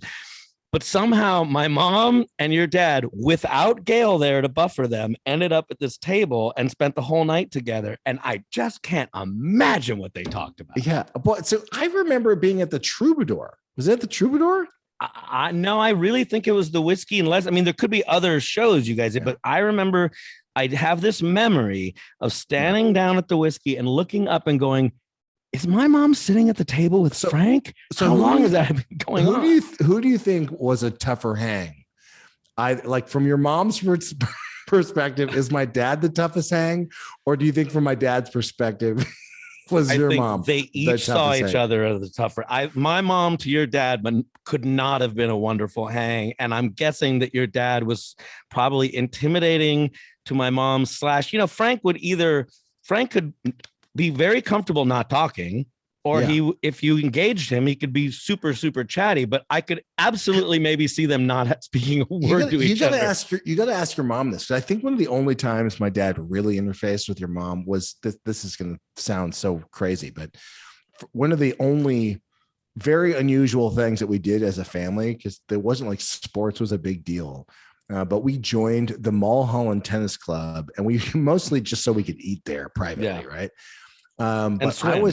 And to swim, and it's a great place. I actually we're not members there anymore. I would like to be, but I was attacked at the Mulholland Tennis Club by a crazy mother who like broke into the men's room and like really fucked me up. I don't remember this. Yeah, and I want to say my dad probably got in contact with your mother. My mom, by the way, was the president of the tennis club. And in fact, I think the reason why you guys ended up there is I think my mom brought Gail there for lunch is just because, they for years, we were the kids that played together. So my mom and Gail actually were fairly close at some point. But, Frank was always in the studio, so he didn't have much of a relationship with my folks until this awkward night at the Whiskey. But I think my mom brought Gail there for lunch, and Gail kind of thought, oh, this is a good hang for the kids. It's really close. I can bring them here. They can run around. They know other people because we were all friends, and some of our family, other kids that we knew went there. So it was like an easy hang for everyone. Weirdly, that place, I can't stress this enough, was some of the only times or the most amount of times we had dinner out with Frank was there. It's just really strange to kind of roll in Frank in sweatpants. Well, and the other thing too is that Frank in that context, like, don't get me wrong, there was probably a lot of, adults from the 60s era that maybe knew who he was, but like that wasn't a crowd that was going to hassle Frank. I'm guessing Frank, actually, that was kind of a comfortable hang for him because he's like, no one's going to talk to me here. And the kids love it. You know what I mean? Like, easy hang for him. Although there was an Italian restaurant in the Valley we used to go to for dinner with your folks a lot. I can't remember the name of it. The one on Ventura Boulevard. La Loja. Yeah. Another Frank owned that place, still owns that place. Frank, if you're ever watching this or listening to this, big shout out to La Loja. Delicious food. Thank you, Frank. Not an Italian though, but still. That's still good stuff. Yeah. Steve Allen show way back. Was it his bicycle? I have no idea. I actually don't know, but you can find that clip for the people who want to know what you're talking about. My dad is a teenager. I think he was 18. He went on the Steve Allen show and played the bicycle like it was an instrument. And you got to see the sort of early machinations of a guy who really was controlling the room, and as a guest really kind of took over. It's a cool moment in time. It's such a cool moment. It's such a great little clip. It's so neat. It says so much and so little. It's so cool. And also, not to mention the fact that like he was already experimenting with sound. Yeah. Like he didn't just come on the Steve Allen show and be cute. He was literally like doing something no one had done before. Yeah. In an audio circumstance, not too long after that, he was arrested by a super douchey, undercover cop, who set my dad up because he wanted to get like a Stag Film, thinking that Frank, because my dad scrounged up enough money to create Studio Z, and my dad, the guy asked him to make a porno. My dad's like, I can't do that, but I'm like, what do you need? And he's like, can you make something for me and the lads or whatever the fuck it was? And so my dad just made a tape of a girl making like silly sounds and simulating things like, and edited it together. No sex, nothing like that. But they arrested him, confiscated his gear, put him in jail. And put him in jail. Fucking losers. So what happened to the sound bites? They never gave him his work back, and I think that was a lesson for Frank, because he was they put him in jail. You had to deal with all of that bullshit. He eventually got out. And I think in the movie, he really does. He kind of says like that was sort of the beginning of his like anti-authority sort of mindset. I think that this is why he cared so much about censorship and helping the music community when the PMRC showed up. Like, think about this. My dad talks about this a little bit more in his book, but the PMRC, one of the big gripes they had was the song "Darling Nikki," right? Where one of the lyrics is like masturbating to a magazine, right? And for one of Frank's points was, okay, if masturbation is not illegal, then why? If you're saying someone is masturbating in a magazine, right? Why are you trying to censor that when masturbation is not illegal? It is not illegal. Why are you trying to make it illegal or shame it just because someone is talking about something that is, human nature? People do it. Why should we be scared of that? Censor it, all of these things. So, and other people just these. And you're asking me if when I masturbate, I think about my dad. Look at this. Full circle. No, man. I was just not if you're thinking about your dad. I didn't ask you that. I just was wondering if or did I? I can't remember. Yeah, don't you shame me. Did you ever tour? Did you ever tour with your dad, or was your first time touring with your brother? You did. Oh yeah. I mean, I wouldn't go. There were times where I'd go on stage and dance, and I mean, I was never part of the show really. But as a family, we'd absolutely go on tours. Really exciting. I'd leave school and travel the world and got a totally different perspective than a life in California. And I have so much gratitude because there are so many different people out there with different things that, different cultures, different ways of approaching ideas, behaving. Us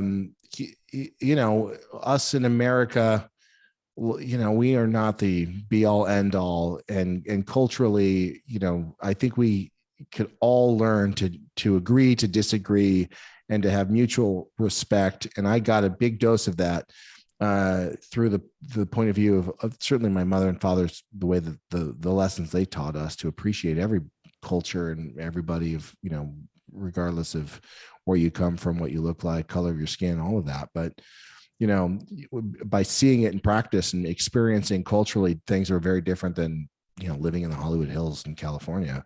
That shaped my entire world. I'm super grateful for that. I'll tell you, back with Poison, they did a show, and it was one of the best shows I've ever seen. And the opening act was, I don't know why they're on the bill, because it was all the bands you were talking about, Frank. It was the Turtles. And I don't know who put them on there, but it was Flo and Eddie doing all the Turtle stuff. It was so good because they do a history lesson of what they did. So they talk about the Turtles, and then they're like, and then we started working for Frank Zappa, and they play all this great shit. And they were so much fun. And they had one of the, I put it in my book, but it's probably the best line I've ever heard on stage. And who's the one with the hair? Who's the big hair? Is that Flo? Howard? I don't know. Howard. I don't know. Yeah. So he gets up there. He goes, for all you women who came here to fuck CC DeVille, we fucked your mothers and your second generation groupies. And he just walks off the stage. And I shit you not, they all got like into a station wagon, and we're like in Nebraska or something, and they left. And I remember thinking, like, that was amazing, but where the fuck are they going? Yeah. Wow. Were those guys hanging out a lot when you were a kid? I mean, it was such a good show. And Cece watched, that was the only time that I remember Cece watched the entire opening act with me. Because it was great, man. Well, I mean, I don't remember them hanging out so much as a kid, but there were so many musicians that came to the house. But I'm personally obsessed with Early Mother, certainly the Mark and Howard years. I mean, it's just crazy how well rehearsed, how great they were, the sounds that they were all making together, the comedy. I think that was a real highlight, a happy moment. You know, for Frank, because he loved those guys. Yeah. Why did you guys? So his grave is unmarked. Is there any reason for it? Like any bigger reason? Just don't want. I'm afraid of you finding out where it is, Joel. So yeah, I don't blame you. And that's really. Don't blame you. You know, I just know how you like to. You know, you're constantly starving raccoons, putting them in cages, and you're into illicit cockfighting and, you know, raising pits. You know, I just don't want you to put like a weird encampment or a wet market on my mother. That makes sense. You putting a wet market on my parents' grave is, knowing you the way that I do.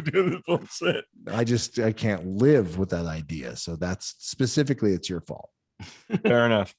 The question I try to ask everybody. So I was going to start putting together a podcast, and my friends now have little kids. And so my friend's 5th grade daughter, she said, I think you should ask everybody when they first felt famous. I like it because it's a little girl. She's a 5th grade girl, and she was with her friends, and they all took their time to think of a great question. So what is your answer? And it doesn't have to be famous, and like a bigger idea, something cool. You're on the line to something, Frank, something that just makes you think like, I'm cool. Just something good. So what do you go first, Frank? You go first. Or what do you have, Frank? Well, my whole career has been in that cult hero kind of thing. So in some crowds, I might be famous, and in other crowds, totally not famous. But the first time that I kind of had this moment of feeling like, oh, wow, maybe people were listening was I went to go see the band Turbo Negro, who are kind of this big Norwegian punk metal band, big cult following. And I went with my friend Ryder, the guitarist of the band Nashville Pussy. And at that point, we used to tour with my band, the Streetwalkin Cheetahs. We toured with Turbo Negro. We toured with Nashville Pussy. These, you know, the Supersuckers, these were like the bands that were sort of in our circle. But the Cheetahs had broken up for a few years. I had a kid. I got a day job. It was a brief time in my life where I was maybe not grinding so hard in the rock and roll scene. And I sort of just felt at that moment like very disconnected from the scene. You know what I mean? I just felt like, that was what I did a few years ago. No one really remembers that stuff. And so Ryder said, hey, you want to go out and see Nashville or go see Turbo Negro with me? And we went to go see this gig. And a bunch of folks came up to me at the gig and were like, hey, man, aren't you that guy from the Streetwalkin Cheetahs? And I kind of remember having this moment of going like, oh, maybe amongst this crowd, some folks remember. But this kid came up to ride her and started talking to her. And then he locked eyes with me. And he's a young guy, like a 19-year-old kid or something. He was telling her what a natural pussy fan he was. And he locked eyes with me and he goes, wait a second. Are you the singer of the Streetwalkin Cheetahs? And I go, yeah. And he goes, oh my God, dude, I grew up on your music. My dad is a huge Cheetahs fan, and I grew up listening to the Cheetahs and Supersuckers and Turbo Negro. And here I am at Turbo Negro, and I can't believe I just met you. I'm going to go home and tell my dad I just met Frank Meyer from the Streetwalkin Cheetahs. And again, you know, like, I don't walk around feeling like I'm a rock star. You know, my band never sold 1 million records. We were never a big MTV band. But when you have a moment where someone recognizes you, it's a cool thing. But that thing he said, I grew up on your music. My dad, you raised me on your music. That was like a moment where I was like, oh man, because I was sort of feeling like I'd just done 20 years of hard work and no one gave a shit and no one paid attention because we never had that moment of crossing over and having legit success. But at that moment, I kind of had this feeling of like, well, nah, you know, some people were listening because I don't know, this kid just came up to me and he grew up on my shit. So cool. I don't know, that was the moment actually when I kind of felt like maybe it was worth doing some more gigs with the band, and that ended up leading to us getting back together. So that kid kind of had a little bit of, you know, impact on me, because I just went, oh, well, you know, I mean, we did spend 20 years making this music and we did tour the world. And for a second there, I was feeling like no one remembered it. And I was like, well, they may not remember it in huge millions, but like some people remember it, and that's all right. Damn cool. Yeah. So I think that validation, right? I think is at the core of the question. Like, when did you feel like you were famous? Because I guess it means that someone is acknowledging your hard work. Your hard work.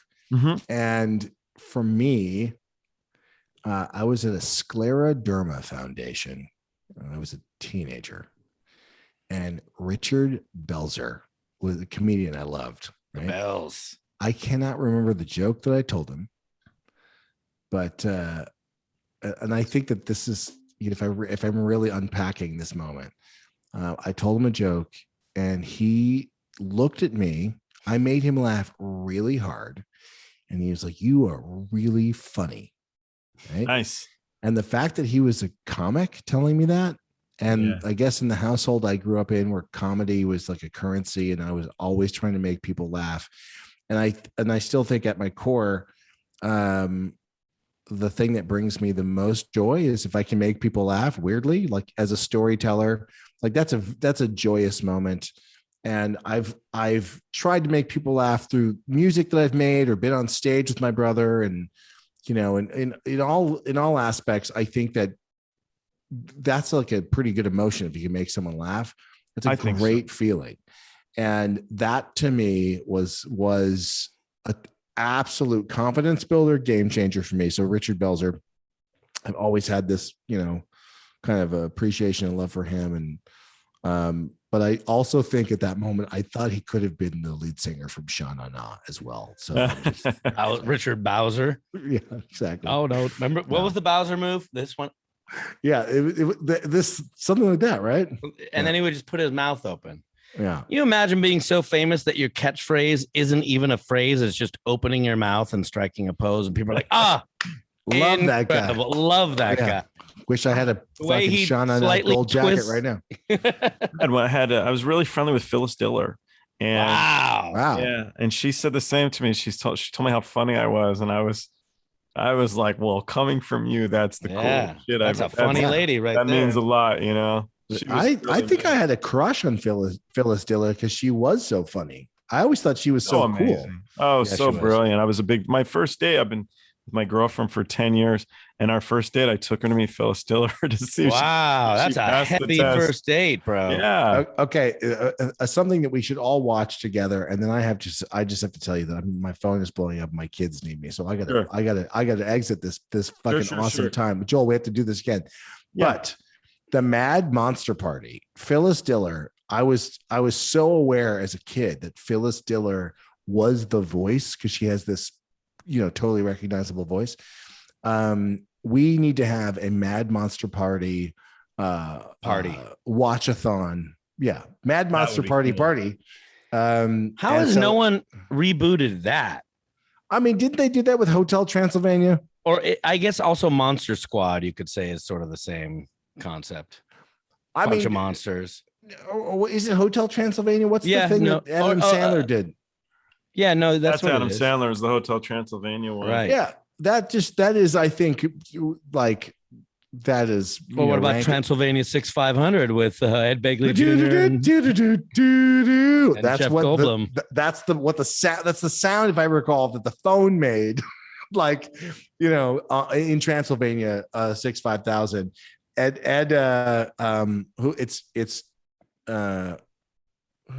Begley Jr. and Jeff Goldblum. Yeah.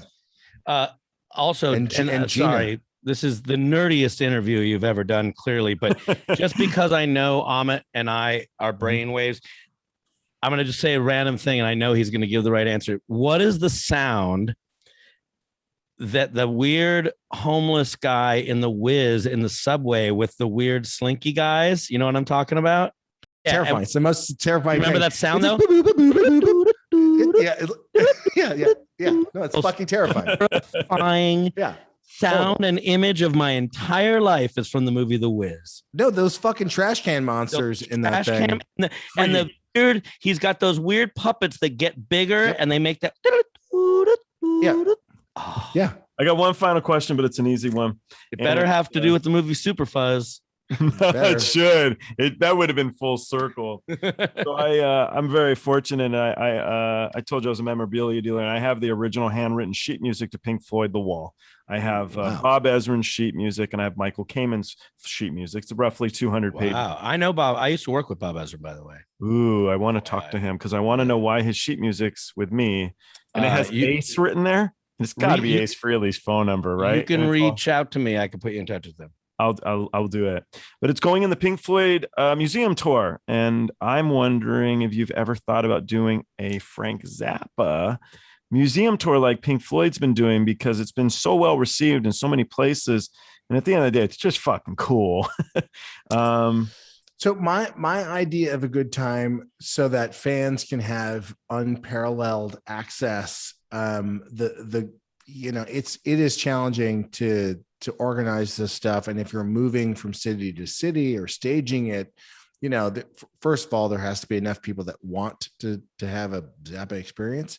But I've been working on a way to there's so many different technologies now to kind of do these things virtually. So imagine in a future, if you want to do a crazy deep dive, that's you can have that experience in VR or AR, or just through your phone is like a magic window where you can expand and contrast, or expand and, contract, I should say, not contrast. That is the intention, is to, because we have so much media, we have so much video, we have so much audio. My fantasy is that, someone could actually help me make all of it available to be experienced, studied, for people to enjoy. But in the meantime, doing something smaller. If someone was interested, we're talking to like the usual suspects. People ask us for things like the Grammy Museum or the Rock and Roll Hall of Fame, to have some memorabilia, certain moments. But I want to try to do something that's more all encompassing. That's cool. The fantasy. Right on. That I would be so into that. Honestly, it's just such a neat thing, a project to put together. It's a lot of work, but I mean, like the Tim Burton one it was really cool. It was just fun to interact with these people, I guess, on a more personal level. I don't know. Like seeing Syd Barrett's bicycle. Oh, fuck. That speaks volumes of cool. A lot of it was burned up in a fire, but like my fantasy is if whoever has ever collected anything from Sid and Marty Krofft, I want all of that in one place so that I can go see everything from my childhood that I love to this day. Do you guys want to know a weird little Sid and Marty Krofft tidbit that I know? So this is like 20 years ago.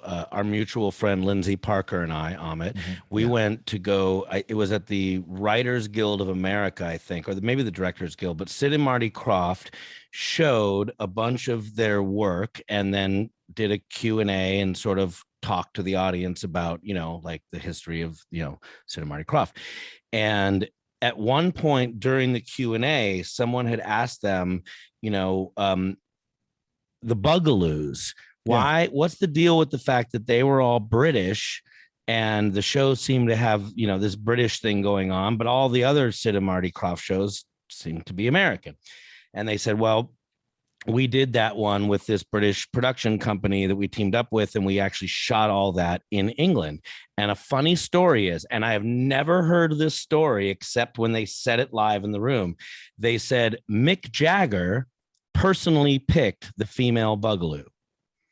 And everyone was like, what story, please? And they said, somehow Mick knew someone that was involved in this and just showed up when they were auditioning the actors for the Bugaloos. And none of them had a relationship with Mick Jagger except for whoever the mutual friend was that brought him. But Mick, just because he's Mick, just sat in on the auditions and didn't really participate much, except for when the girl who came on for the Bugaloos role did her audition. Mick's like, that's your girl. And because he's fucking Mick Jagger, they went, you're hired. Yep. He was right. And he was right for sure. Of course, I'm going to wild, my imagination when I heard this story, it was like, and then part 2 to that story was he banged her that night. The Bangaloos. The Bangaloos. All right, on that note, go to your kids, Ahmet. Mick Jagger picked the Bugaloo. Cut you off, Frank. No, I was just saying that's a weird. Mick Jagger picked the female Bugaloo. You heard it here first. I love that story. Joel, thank you for having us on the show. And Frank, super nice. I appreciate it. You guys taking your time. Thank you. Good hang.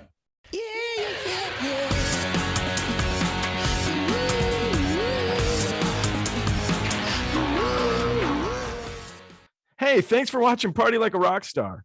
If you're not already subscribed to the Facebook or YouTube channels, do it. We're also on Twitter, Instagram, and TikTok. The handle is Party of Stars. Thanks for watching. We'll see you next time.